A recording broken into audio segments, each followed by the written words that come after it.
I'm your host, Tim Brando, and for the next hour, we'll look back at the great teams, legendary players, and all of the color and spirit associated with college football. When your sinuses are closing... I want you to analyze before you move. If it's all forward pass, wait till you see the ball in the air, and then go and get it. And when we get it, boys, that's when we go on offense. That's when we go two. We're going inside them. We're going outside them. Inside them and outside them. And when we get them on the run once, we're going to keep them on the run. And don't forget, man, today's the day we're going to win. They can't lick us. And fight. What do you say, man?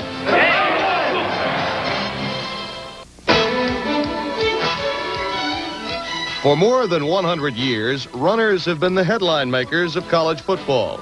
To give you an idea on how dominant the position has been, a running back has won the Heisman Trophy 36 out of the 54 years the award has been presented. Combining power, speed, and agility, the running back is truly college football's glamour position.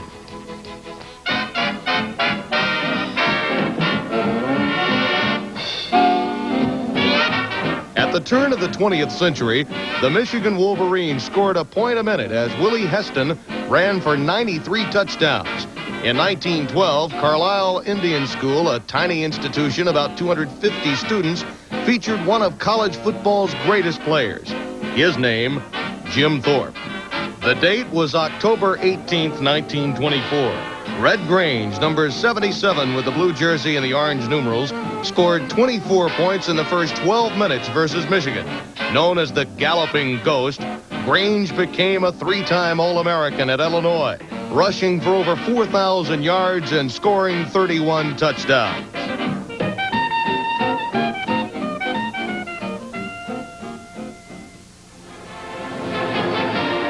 Over in South Bend, Indiana, the Four Horsemen of Notre Dame rode to glory behind Newt Rockne's revolutionary shift offense. Without the shifts, we would never have had the Four Horsemen in football. They averaged and weighed 157 pounds. The shift enabled them to use their speed and their intelligence and their ability to finesse the other fella. 6, 49, 22, hip, 1, 2, 1, 2, 1, 2. The Four Horsemen is still remembered as one of the great backfields of all time. Incidentally, it is the only full backfield that is honored in the Hall of Fame. All four of the Four Horsemen are in the Hall of Fame. It's one of the great teams in the history of Notre Dame. Tom Harmon, 195 pounds of fury, running out of the Michigan single wing. This versatile back won the Heisman in 1940. Harmon was such a force that in a game against California, he scored an amazing 5 touchdowns. Frustrated, a fan from the stands named Buddy Brennan decided to take matters into his own hands. I imagine the old Cal fans in the stands got a little tired of seeing somebody run all over their Golden Bears, which we did. Well, Bud was a very avid Cal rooter, and he was a real estate salesman in Berkeley. And he sat down in the end zone with some of his buddies, and I think they had a beer or two. I wasn't too sure of that. So he took a shot at me about the goal line, and I talked to at least 250,000 people since who have seen that. And one of whom I know was there because he related the incident to me. Surprised me. I didn't realize the distinguished company that was in the stands was President John F. Kennedy. The Army fielded some of college football's greatest teams in the 1940s, led by number 35, Mr. Inside, Doc Blanchard, and number 41, Mr. Outside, Glenn Davis. Together, they became the only backfield in history to both win the Heisman Trophy. Blanchard won the honors in 1945 and Davis in 46.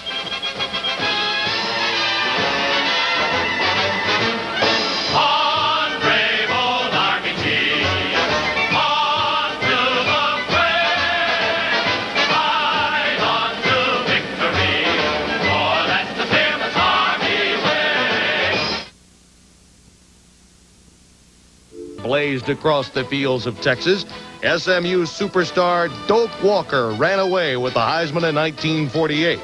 Replacing Walker at tailback, shifty Kyle Rote earned All-American honors in 1950.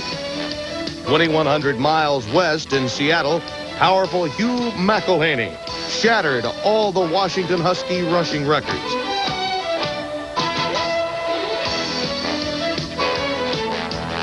Meanwhile, back east, Jim Brown was closing out a brilliant collegiate career at Syracuse in 1956. In his final game, Brown scored 43 points against Colgate that still stands as an NCAA record. Down in the Bayou country, Louisiana State featured flashy halfback Billy Cannon. He won the Heisman in 1959. Gale Sayers of Kansas, one of the most feared runners in college history, is shown here ripping off a 99-yard touchdown run against Nebraska in 1963.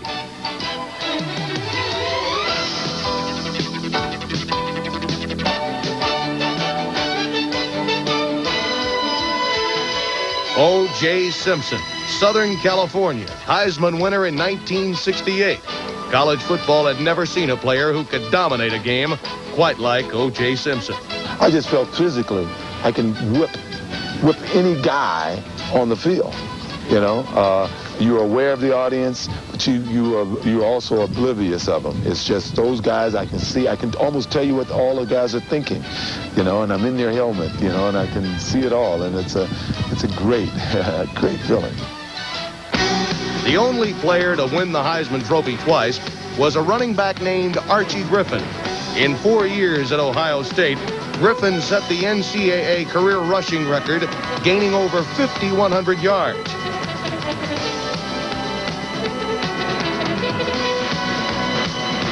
But Griffin's record would only last 1 year, as Pittsburgh's Tony Dorsett rushed for over 6,000 yards in his career.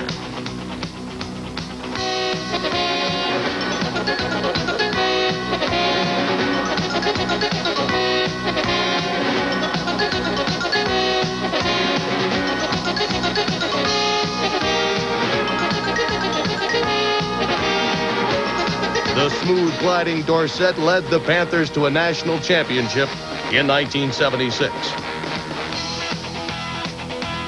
Oklahoma's Billy Sims won the Heisman Trophy in 1978 with his quickness, agility, and high-flying effort.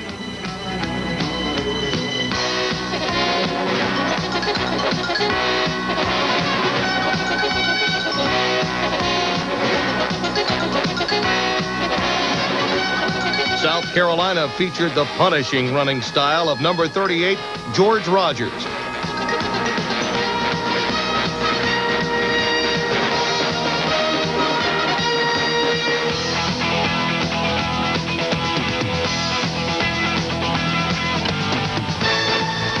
Rogers' explosions on the field earned him the Heisman in 1980. One of the most powerful runners in college history was Georgia's Herschel Walker.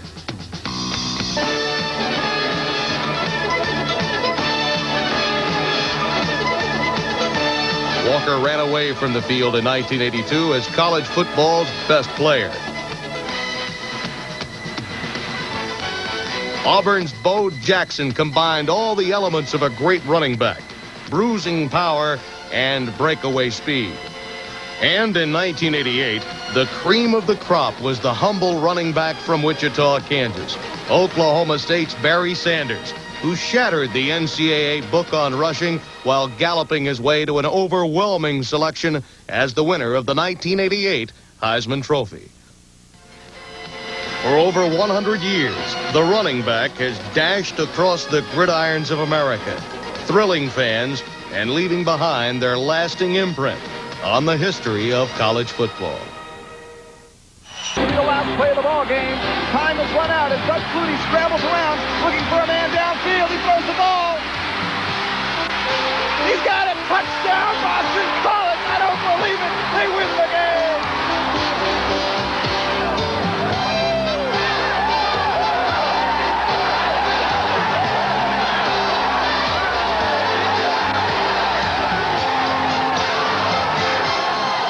The pass, the most feared weapon in college football.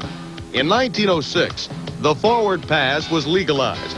Even so, failure to complete a throw resulted in a 15-yard penalty and the loss of a down. Few coaches were willing to take the risk. The pass gained national attention in 1913 when Notre Dame met Army. Irish quarterback Gus Dury and N. Newt Rockme teamed up through the air to beat the Cadets that day, 35-13. The forward pass was now recognized as an offensive weapon. It was not until after the war that the Southwest Conference became known for its aerial circus. While everybody else concentrated on running the ball, SMU coach Ray Morrison introduced a high-powered passing attack. Then came a scrawny, thin-legged kid named Sammy Baugh, followed by 5'6" Mighty Mike Davy O'Brien. Both quarterbacks starred for Texas Christian in the late 1930s. The Alabama Crimson Tide featured the H-Boys. It was Dixie Howell passing to Don Hudson. This great combination beat Stanford in the 1935 Rose Bowl, 29-13. In the 1940s, Charlie Connerly dazzled enemy defenses by throwing 18 touchdowns for the Rebels of Ole Miss. Notre Dame's Johnny Lujack was an offensive machine, running and passing his way to the Heisman Trophy in 1947. Strong-armed quarterback Norm Van Brocklin led the Oregon Ducks to the Cotton Bowl in 1949. The Naval Academy showcased two of college football's greatest quarterbacks. George Welsh guided the midshipmen to the 1955 Sugar Bowl. However, no one had ever played the quarterback position quite like Roger Staubach. Roger the Dodger led the Middies to the 1964 Cotton Bowl.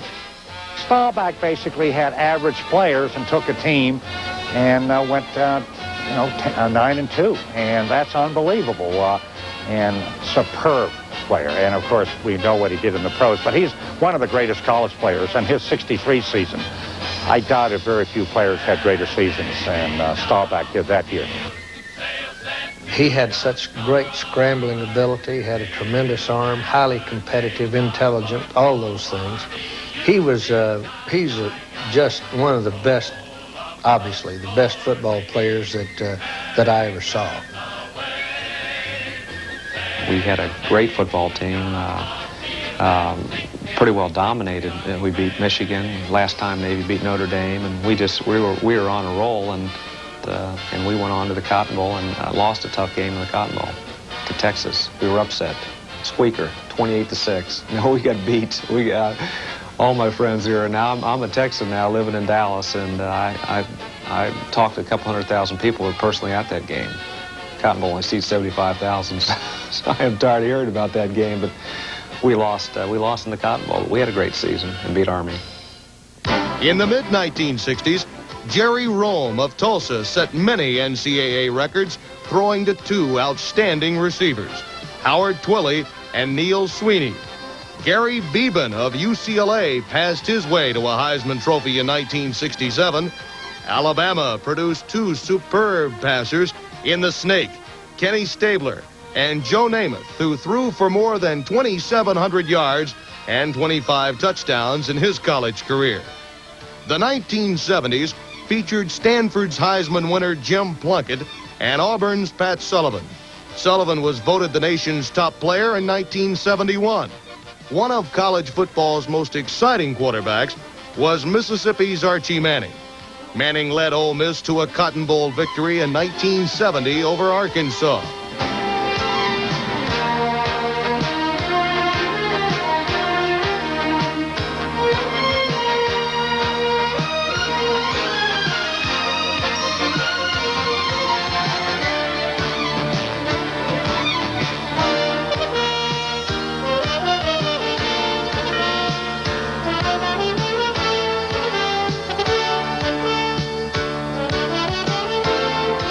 Future Hall of Fame quarterbacks excelled in the late 70s. Notre Dame's comeback kid, Joe Montana, led the Irish to a national championship in 1978, and Dan Marino began his brilliant career at Pittsburgh in 1979. Moving into the late 70s and early 80s, Brigham Young took to the air with a passing tradition of excellence, featuring Gifford Nielsen, Mark Wilson, Jim McMahon, Steve Young, and Robbie Bosco. Stanford kept its traditional air attack alive and well behind the bazooka arm of John Elway. The Miami Hurricanes also showcased some outstanding quarterbacks: Jim Kelly, Bernie Kosar, and Vinny Testaverde. But perhaps the most exciting quarterback to ever play the game stood only 5 feet 8 inches tall. His name, Doug Flutie of Boston College. He ended his college career by throwing for over 10,500 yards. Flutie's amazing heroics earned him the Heisman Trophy in 1984.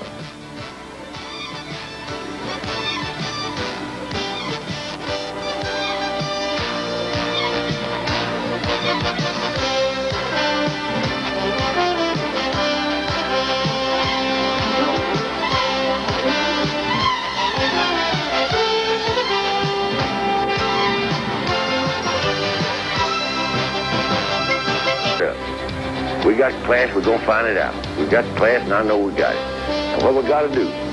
First place, our defense has got to go out there and take the ball. Our defense hasn't been taking the ball. We've got to take the ball, otherwise we're not going to get it enough. Okay, can we get together? All we need is just somebody that wants to do some leadership out there now. We go, come on, Ed. Come on, Clinton, go stick somebody. Defense.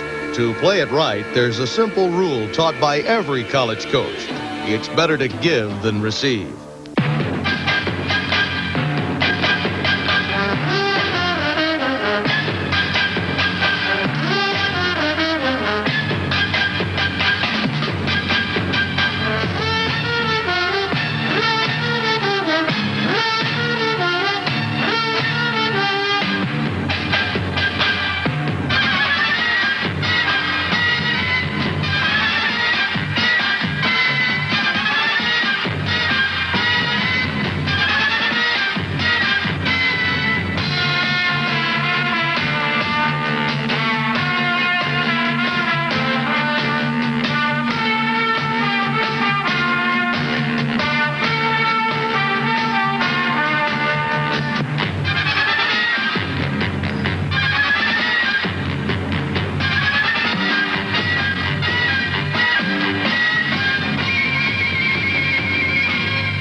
In the 1920s, the South gave the defense 2 of its best coaches in Tennessee's General Bob Nealon and Wallace Wade of Alabama and Duke.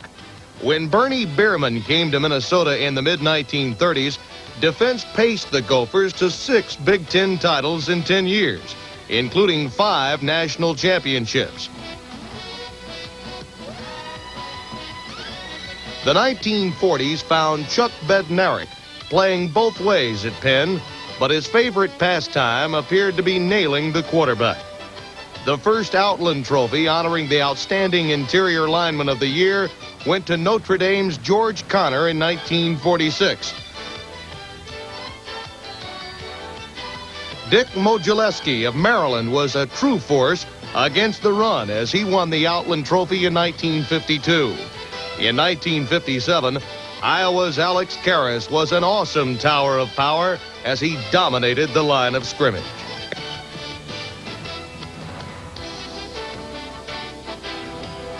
Dick Butkus was one of the game's greatest defensive players.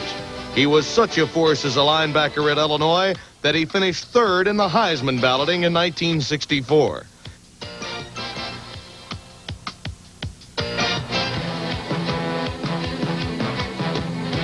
At Texas, they still boast of Tommy Nobis, a Southwest Conference superstar who could hit with the best of the breed.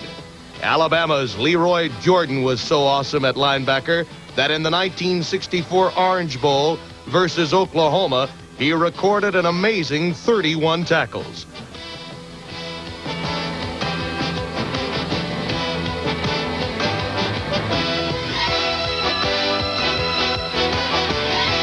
Minnesota featured defensive powers Carl Eller and Bobby Bell. Over at Michigan State, one of college football's most rugged defenses was being formed, led by number 95, Bubba Smith, and number 90, George Webster. The Spartans punished opponents as they won the Big Ten crown in 1965 and 66. For Penn State coach Joe Paterno, defense was the name of the game in the late 60s.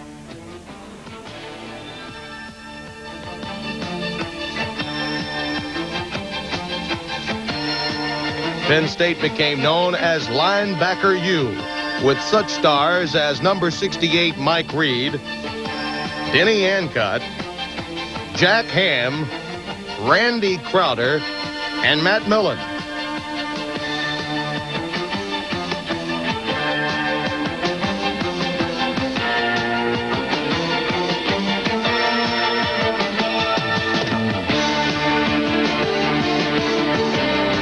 All in all, Penn State has produced more NFL linebackers than any other college in history. Over in Columbus, Ohio, Coach Woody Hayes loved to call on his defense, especially All-American linebacker Randy Gradishar. A tough Buckeye defense led Ohio State to a national championship in 1968. Maryland featured the awesome power of defensive lineman Randy White.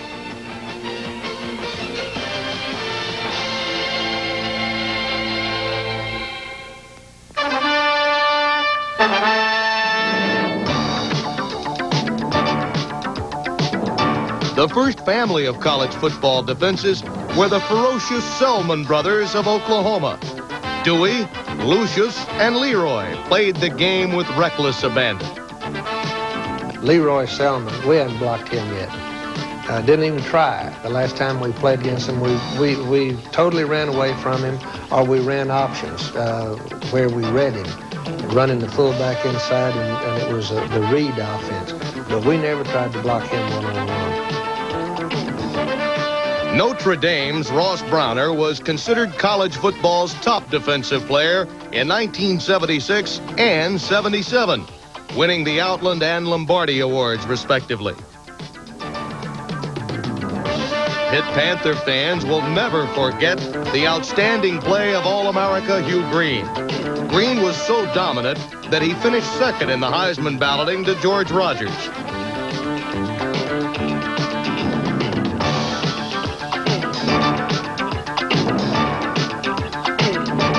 The 1980s featured a linebacker named the Boz. Oklahoma's Brian Bosworth was one of the most punishing hitters the game has ever seen.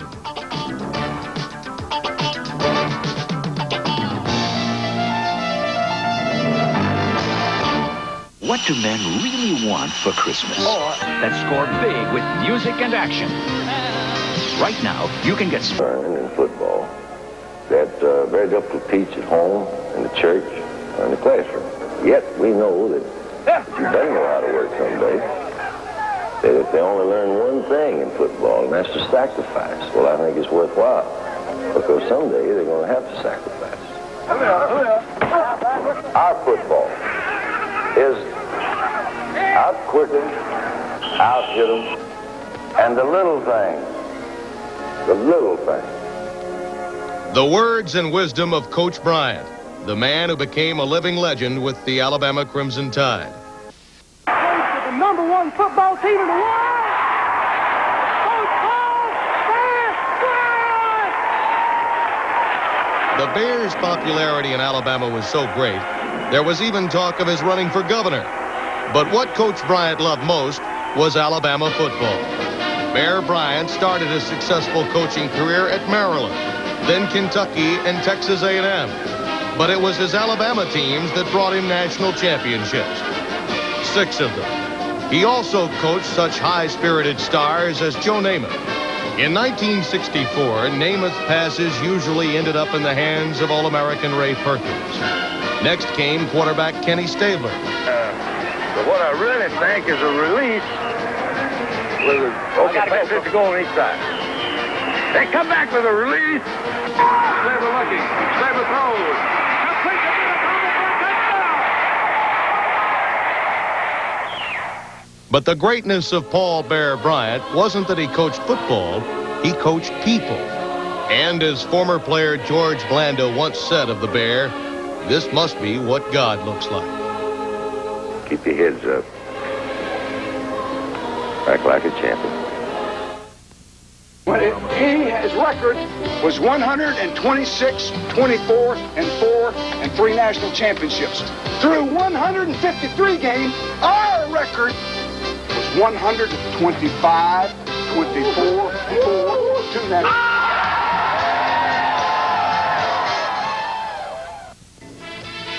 There have been many memorable moments, thrilling finishes, and shocking upsets in the history of college football.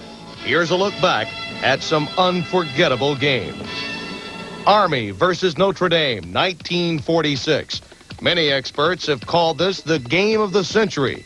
Army, unbeaten and untied in 25 games, had been national champs for 2 years running and was looking for title number 3. Notre Dame was also unbeaten and untied in 1946 as they set out to avenge 2 straight blowout losses to Army. Yankee Stadium was picked as a neutral site, and more than 74,000 fans filled it to capacity, including General Dwight Eisenhower. Army coach Earl Blake had his 2 weapons, Blanchard and Davis, primed and ready for action, while Irish coach Frank Leahy turned to his star, John Lujack. From the beginning, this game lived up to all its hype. It was heralded as the game of the century. They were scalping tickets for that particular game at Yankee Stadium for $200, which was an awful lot of money in 1946. It was supposedly going to be a very big offensive game. I mean, who was going to stop Blanchard and Davis? Could they stop Lujack's passing? Everybody expected a very, very big offensive game. Well, as it turned out, it could probably be best characterized as the game where the coaches wish that they had not disdained the field goal. Notre Dame swarmed all over Davis. Meanwhile, on a 4th and goal, Army stops the Irish at the 1-yard line. Army is forced to punt, and the ball is fumbled near the goal line. But Johnny Lujack saves the day, recovering for Notre Dame. Doc Blanchard finally breaks free, but a game-saving tackle by Lujack prevents an Army touchdown. Notre Dame tries a trick play, but a bone-crushing tackle by Doc Blanchard halts the final Irish drive. This classic game finally ends in a hard-fought, scoreless tie. The following year, Columbia pulled off one of college football's biggest upsets as All-American end Bill Swiacki led the Lions to a 21-20 win over Army. Swiacki's acrobatic catches enabled Columbia to score in the 4th quarter, thus ending Army's undefeated streak of 32 straight games. Notre Dame versus Michigan State, 1966. Ara Parseghian was in his 3rd year as head coach at Notre Dame when he brought his undefeated #1 Irish to East Lansing to face Duffy Daugherty's #2 ranked Michigan State Spartans. To the backfield. Jimmy Ray, the quarterback. There's the snap. Ray goes back to pass. Plenty of time. Throws long downfield to Washington. And he's got it at the 30-yard line of Notre Dame. Gene Washington. Michigan State marched down the field late in the 1st quarter, scoring on a 4-yard run by fullback Regis Cavender. A 47-yard field goal gave the Spartans a 10-0 lead. But the hobbled Irish fought back with a 34-yard touchdown pass. Back to pass goes O'Brien. He looks, he throws long. It's to Gladjo, and it's a touchdown, Notre Dame.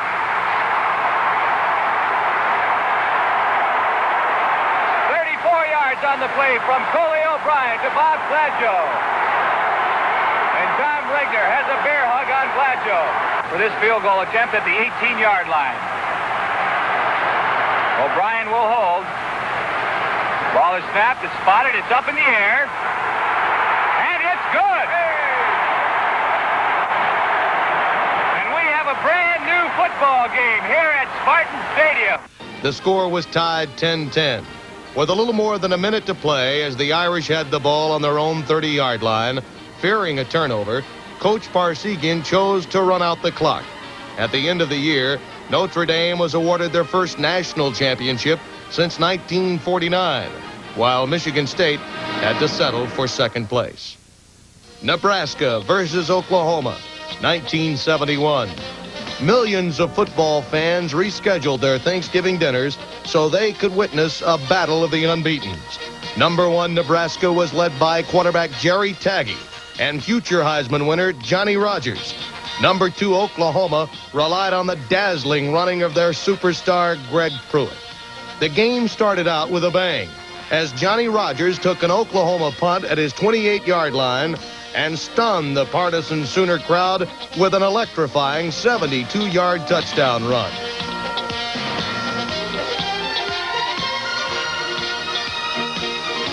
Oklahoma came right back to take a 17-14 lead at halftime. Nebraska's fullback, Jeff Kinney, was close to unstoppable in the second half as the Cornhuskers roared back into the lead 28-17. Faced with a 4th and 6 situation with just 7 minutes to play, Oklahoma quarterback Jack Mildren went to the air. As the Sooners regained the lead 31-28, the national championship remained on the line.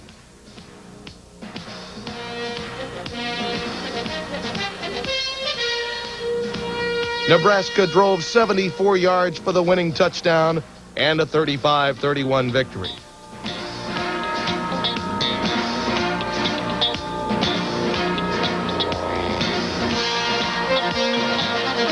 When the dust settled, these two teams had gained 829 yards and scored 9 touchdowns. It was without a doubt one of the greatest games ever played in college history.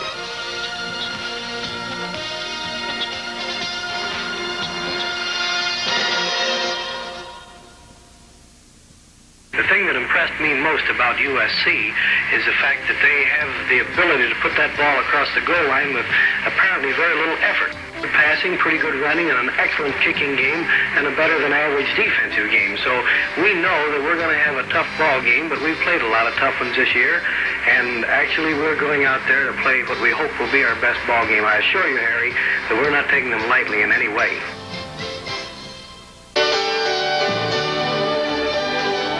There have been many great teams in the history of college football. The following represents a decade-by-decade look at the top teams of the 20th century. Michigan dominated college football from 1901 to 1905, losing only 1 game. The 1901 squad outscored its opponents 555-0. They were a magnificent team. They had the wonderful running back, Willie Heston. Willie Heston was probably the greatest running back in the game until Red Grange came along some 25 years later. Michigan was the first team to go to the Rose Bowl in 1902, decimated the West Coast team. They stopped the Rose Bowl because it was so embarrassing to them because Michigan was so good, and that really got college football going on a national level. The 1910s showcased several outstanding teams. Tiny Carlisle Indian School went 23-2-1 behind Coach Pop Warner and running back Jim Thorpe in 1911 and 12. Notre Dame's 1913 club included split-end Newt Rockne. However, it was Coach Rockne and the undefeated Irish team of 1919 with legendary halfback George Gipp that many experts considered to be the best of this decade. The Irish tradition also carried into the Roaring '20s. One of college football's finest teams was the undefeated 1924 Notre Dame club that featured Coach Rockne and the Four Horsemen. Just as tough as this club was Coach Bob Zupke's 1923 Fighting Illini. Illinois went 8-0 behind their All-American running back, Red Grange. To give you an example of how great Red Grange was, it was in 1924 when his Illinois team was an underdog facing the University of Michigan. Fielding Yost said, the only thing Grange can do is run. Well, he showed them that. In the first quarter, he ran for 4 touchdowns. At the end of the day, he had gained 402 yards running the football, completed 6 passes, and Illinois totally decimated Michigan. Fielding Yost was put in this place very easily by Red Grange. After that game, he became as much a sports legend of the time as Jack Dempsey was in boxing, as Babe Ruth was in baseball. He was a nationally known name. The 1930s had many great college teams. Coach Bob Nealon and the 1931 Tennessee Volunteers went 9-0-1.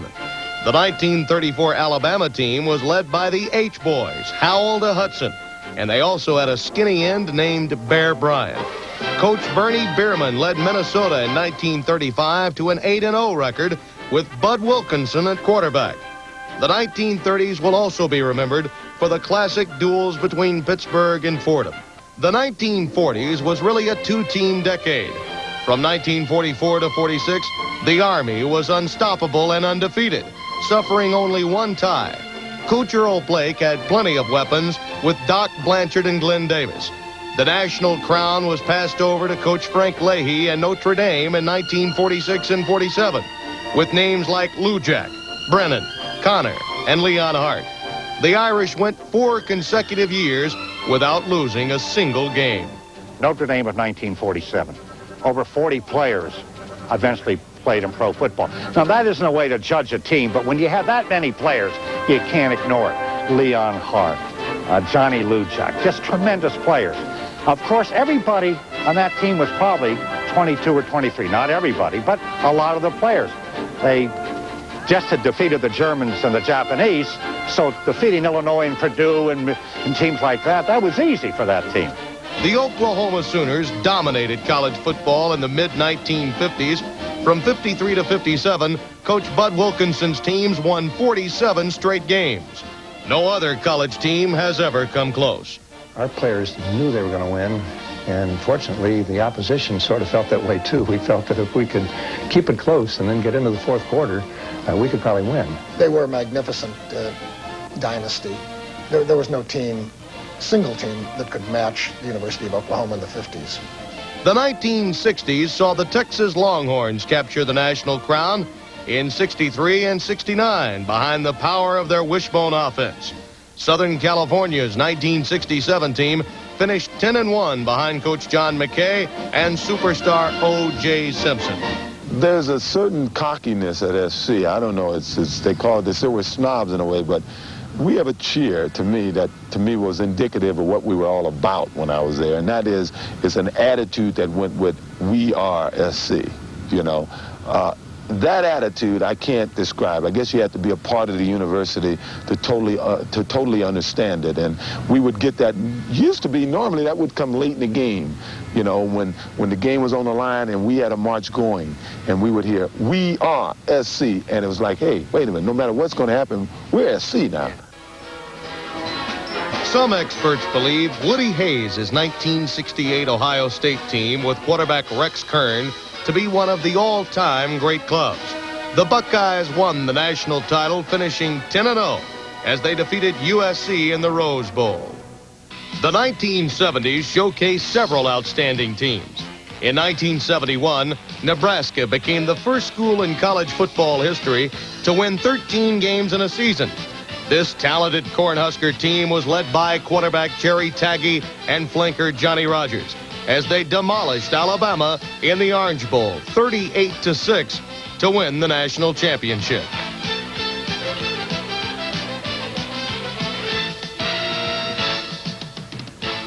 Pittsburgh went 12-0 in 1976, led by the running of Tony Dorsett and the passing of Matt Cavanaugh.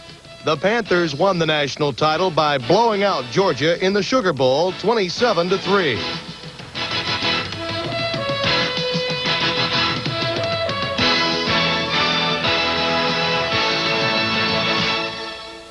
Bear Bryant's 1979 ball club also finished 12-0. This team will be best remembered for their courageous goal line stand against Penn State in the closing minutes of the 1979 Sugar Bowl. This was to be the Bears' last national championship.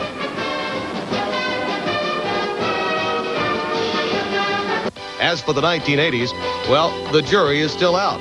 However, the 1983 Nebraska Cornhuskers are considered by many to be the greatest offensive team of all time. Led by Heisman winner Mike Rozier, Outland Trophy winners Dave Remington and Dean Steinkuhler, along with All-American wide receiver Irving Fryer, this team averaged 52 points and 546 yards per game. Overall, which team ranks as the all-time greatest? Well, fans across the country will debate this question for years to come. One thing is for sure, each year a new team will battle for the national championship, trying to make their mark in the colorful history of college football. Still our all-time All-American college football team. Over 300 surveys were sent out to college coaches, broadcasters, sports writers, NFL player personnel directors, and historians of the game. The following represents the results tabulated from our survey. On offense, our all-time college football quarterback is Navy's Roger Staubach. Second-team quarterback is TCU's slinging Sammy Baugh. Third place went to Stanford's John Elway. Our all-time backfield features superstar O.J. Simpson of Southern California and the galloping ghost Red Grange of Illinois. Our second-team backfield looks like this: Jim Thorpe of Carlisle and Herschel Walker of Georgia. Our all-time receivers are Alabama's Don Hudson, USC's Lynn Swann, Nebraska's Johnny Rogers, and Michigan's Anthony Carter. The top vote getters for the greatest offensive lineman in college football history are John Hanna of Alabama, Ron Yeri of USC, Leo Namalini of Minnesota, Dave Remington of Nebraska, George Connor of Notre Dame, and Anthony Munoz of USC. Turning to defense, our all-time defensive line features Bubba Smith of Michigan State, Leroy Selman of Oklahoma, Bob Lilly of Texas, Alex Karras of Iowa, Randy White of Maryland, and Pittsburgh's Hugh Green. The all-time linebacking corps features our top survey vote getter, Dick Butkus of Illinois, along with Tommy Nobis of Texas, Chuck Bednarik of Penn, and Leroy Jordan of Alabama.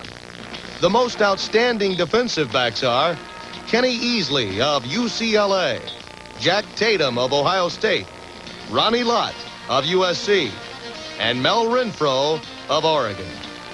The all-time punter is Ray Guy of Southern Mississippi, and our survey's top pick as place kicker finished in a two-way tie between Russell Erxleben of Texas and John Lee of UCLA. Finally, our all-time selection for college football's greatest coach is Alabama's Paul Bear Bryant.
For the history of college football, I'm Tim Brando. We hope you've enjoyed the show.